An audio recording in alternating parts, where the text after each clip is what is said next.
So why do we need a second way to measure angles?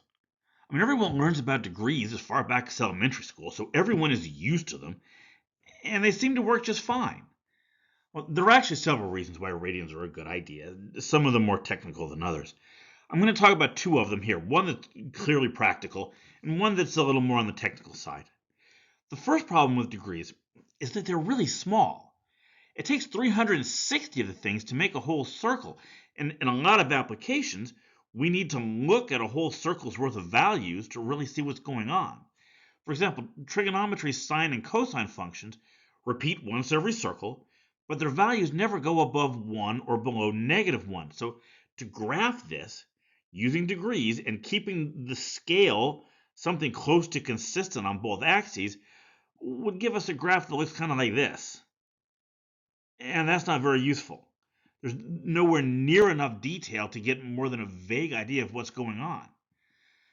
On the other hand, if we made the same graph in radians, where a circle is just 2 pi or a little more than 6, we get something like this.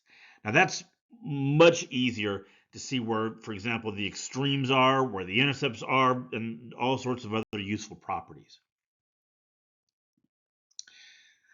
On a slightly more technical level, having a definition for radians like the one we have here that has a strong connection between distances on a circle. Right? Remember that r is the radius of a circle, and s is the length of the arc on the circle that the angle cuts off.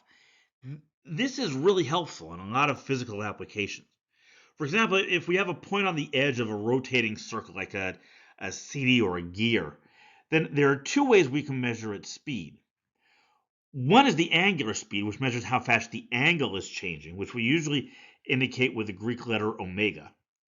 And the second is the linear speed, that a point on the edge is moving. That's what we usually think of as speed, right? Miles per hour, feet per second, that kind of thing. Now, if we're measuring the angle in radians, then there's a really simple relationship between these two speeds. Linear speed is just equal to the angular speed times the radius.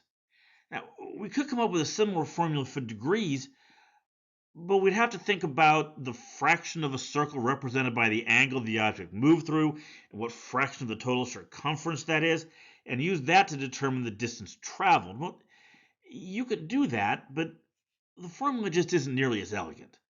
So hopefully, I've both convinced you that there are reasons behind coming up with a new measurement system for angles, and giving you some reasons you can discuss both with beginning students and with more advanced students. So if you like this video, please take a second to click on the like button below and on the subscribe button if you'd like to see more like this.